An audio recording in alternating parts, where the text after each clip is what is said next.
Assalamualaikum warahmatullahi wabarakatuh. Halo guys. Baiklah, saya Intan Ramadana, NIM 19016095. Di sini saya akan menjelaskan tentang memahami teks laporan percobaan. Di dalam memahami teks laporan percobaan, terdapat 3 materi yang akan kita pelajari. Yang pertama itu konsep besar teks laporan percobaan. Yang kedua itu teknik memahami teks laporan percobaan. Dan yang ketiga itu latihan memahami penggunaan bahasa dan unsur teks laporan percobaan. Baiklah, yang pertama yang akan saya jelaskan adalah konsep besar teks laporan percobaan. Sekadar mengingatkan, setiap kita memahami suatu teks, paling tidak ada 5 hal yang sifatnya mendasar. Pertama, apa fungsi komunikatif teks tersebut? Kedua, di mana lokasi sosial teks tersebut? Ketiga, apa unsur utama teks tersebut? Keempat, bagaimana struktur teks tersebut? Dan yang kelima, apa karakteristik penggunaan bahasa pada teks tersebut? Sebagai contoh, kita ambil teks laporan percobaan membuat telur asin.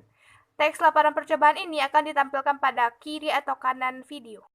Fungsi komunikatif teks laporan percobaan. Setelah mencermati teks laporan percobaan membuat telur asin, kita dapat mengambil kesimpulan bahwa fungsi komunikatif teks laporan percobaan adalah memberikan informasi kepada pembaca tentang hasil percobaan yang dilakukan.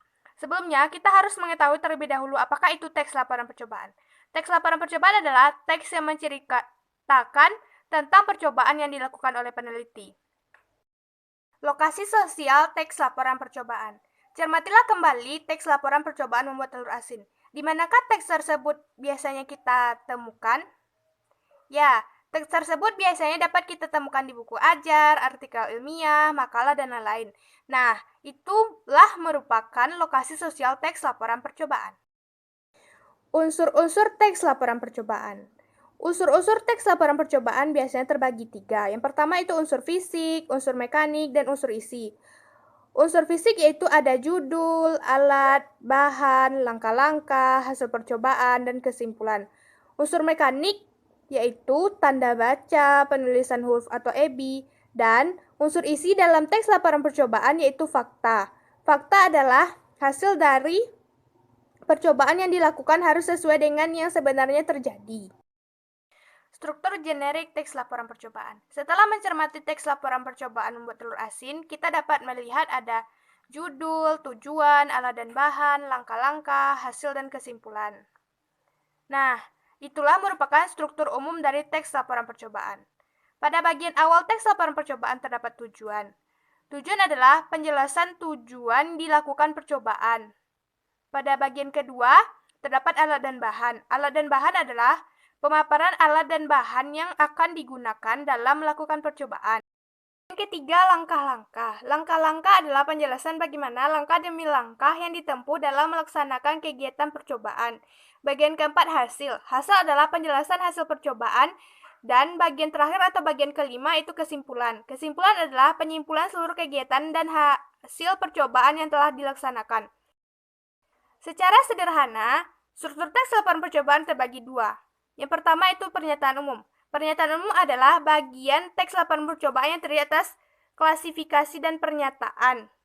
Yang kedua itu uraian. Uraian adalah gambaran sesuatu yang dibahas secara rinci bagian per bagian. Karakteristik penggunaan bahasa teks laporan percobaan. Cermatilah kembali penggunaan bahasa pada teks laporan percobaan membuat telur asin, dimulai dari penggunaan ejaan dan kosakata. Penggunaan bahasa itu sendiri adalah cara penulis menyampaikan gagasan dalam teks, mulai dari huruf, suku kata, frase, klausa, hingga kalimat dan ejaan. Penggunaan bahasa penulis ditentukan oleh pemahaman penulis terhadap percobaan yang dilakukan, serta tujuan dilakukannya percobaan. Sedangkan ejaan adalah penggunaan ejaan sesuai dengan EBI dan kosakata. Kosakata adalah kosakata baku yang sesuai dengan KBBI. Ciri-ciri kosakata di dalam teks laporan percobaan yaitu yang pertama, menggunakan kalimat kompleks. Yang kedua itu menggunakan kata hubung. Yang ketiga itu menggunakan kata rujukan. Yang keempat itu menggunakan istilah teknis atau istilah ilmiah. Yang kelima itu menggunakan kalimat perintah. Dan yang terakhir itu menggunakan kata bilangan.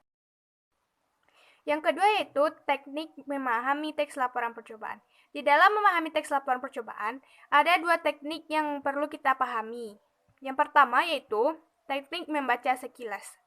Teknik membaca sekilas ini dapat kita gunakan jika kita tidak memiliki waktu yang cukup untuk membaca dan sudah memiliki pengetahuan yang minimal mengenai topik yang akan diungkapkan di dalam judul.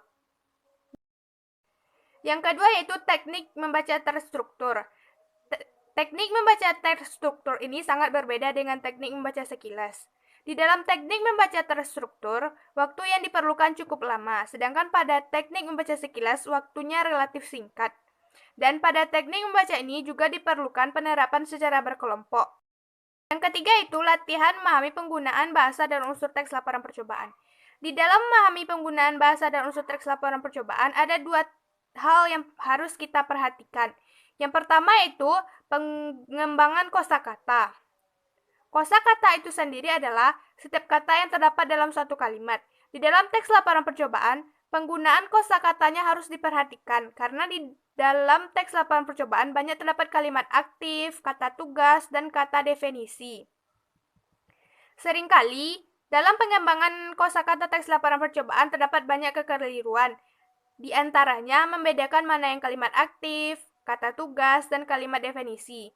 Dalam pengembangan kosakata, hendaknya kosakata yang digunakan harus sesuai dengan EBI atau Ejaan Bahasa Indonesia.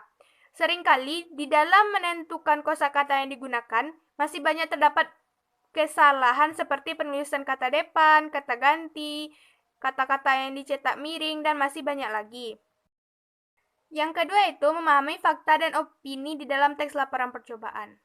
Fakta adalah penjelasan real tentang kejadian yang terjadi. Sedangkan opini adalah pendapat seseorang tentang sesuatu hal atau kejadian. Untuk mengungkapkan suatu fakta, tidak harus disertai dengan kutipan atau rujukan. Mungkin saja kita dapat menampilkan foto atau video dari kejadian atau hal yang akan diungkapkan.